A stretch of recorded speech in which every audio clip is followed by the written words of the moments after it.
Pat Buchanan joins us on the line now. Mr. Buchanan, thank you so much for joining us here on Breitbart News Daily. Delighted.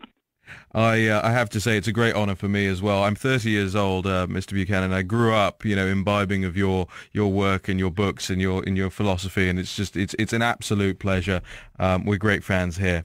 You have a new book out. Nixon's White House Wars, the battles that made and broke a president and divided America forever.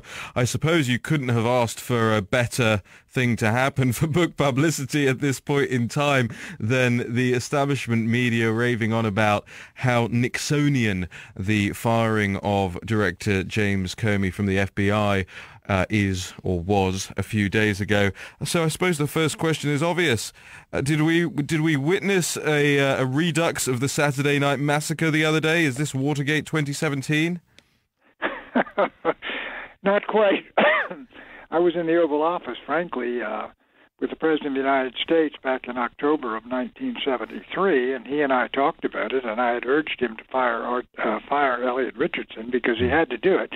Richardson had agreed to go along and promote a compromise for some tapes that Nixon was supposed to turn over to the special prosecutor, and Richardson was with us, and then he suddenly balked. At the same time, we were in a crisis in the Middle East, the Yom Kippur War.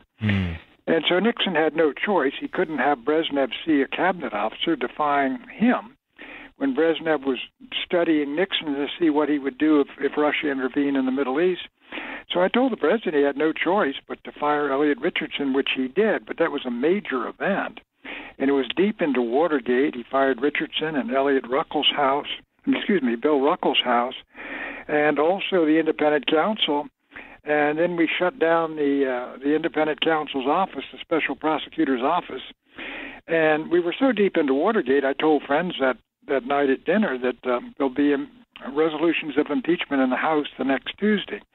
That is a very serious, grave matter.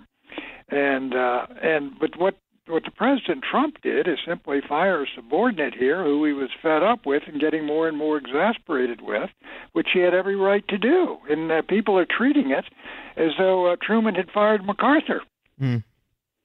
Do you think the reaction from the political left and their media bedfellows on this issue? I mean, I look at it; it's very ahistorical, it's very revisionist when it comes to deploying rhetoric like Nixonian, like the Saturday Night Massacre. Do you believe that is an intentional move, or do you think that they are just actually ignorant on this? I think it's a combination of both. I do believe it's intentional. I do believe there's great ignorance about what went on back in the 1970s. But let me say this. There are these similarities. Richard Nixon won a 49-state landslide in 1972, as Reagan did in 84. And the deep state, the alliance, if you will, of a hostile media, hostile politics, hostile bureaucracy, went after both presidents. And the presidents made mistakes, Nixon in Watergate, Reagan in Iran-Contra. But the real objective, there's undeniable they seized upon these mistakes, but the real objective was to reverse the Democratic decision at the polls and to overthrow a president of the United States they could not defeat in a Democratic contest. With Nixon, because of his mistakes and failings, they succeeded.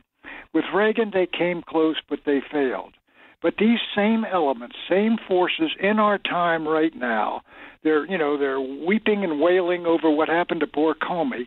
But the objective here is to bring down and break the President of the United States, and there's not going to let a single issue go without this semi-hysteria as though we're in some kind of constitutional crisis because an FBI director who got too big for his britches got fired. Are they going to succeed? Well, let me say, I told one of the folks who interviewed me yesterday, I said, we are basically 4 months or 1/3 of a year of 1 year of a 4-year term. We're probably about 6 or 7% of Mr. Trump's first term. And we are pretty far along in a major battle between the deep state and the incumbent forces of media, culture, are really determined to bring him down. And I don't know what's going to happen in in coming months and coming weeks, but it's hard to see this level of intensity continuing in terms of the struggle in Washington, D.C. for very much longer without some kind of collision or collusion that I can't right now foresee.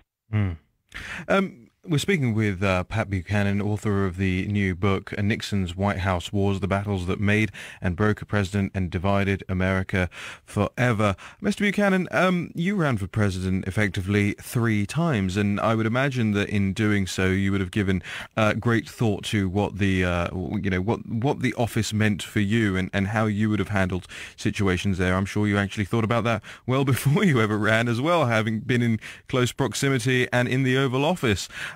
Let me ask you this then. Would you have fired Director James Comey? I would not have fired Director James Comey for what I've seen so far, but I think what Mr. Trump concluded was that what we've got a loose cannon rolling around the vessel, rolling around the deck of a wooden ship here, that Comey has very much is taken with himself. He was very important in terms of the election of 2016. And candidly, I would have thought after the election, very soon afterwards, I would probably have decided we probably need a change over there, but I would have the individual in mind. I was a director of communications for Reagan. Get someone who has real visible integrity and everybody understands him to be a law and order man and who almost is above politics. And you would, if the day you had Comey resign or had him removed, bring that individual in and do it at the same time and have people look forward to the new director.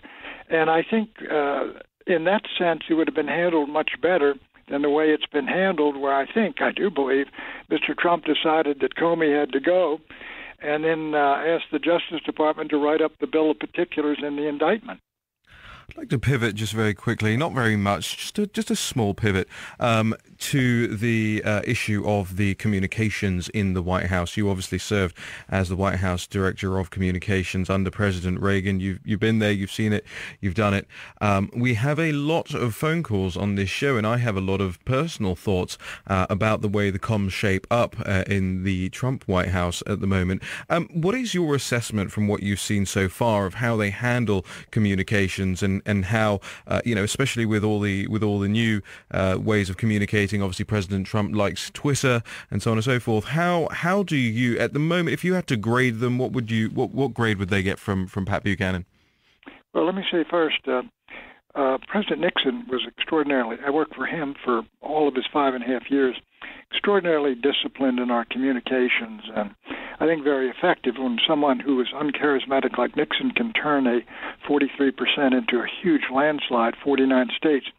With Reagan as being director of communications, I've often said, being director of communications for the great communicator is like being a jockey on Secretariat.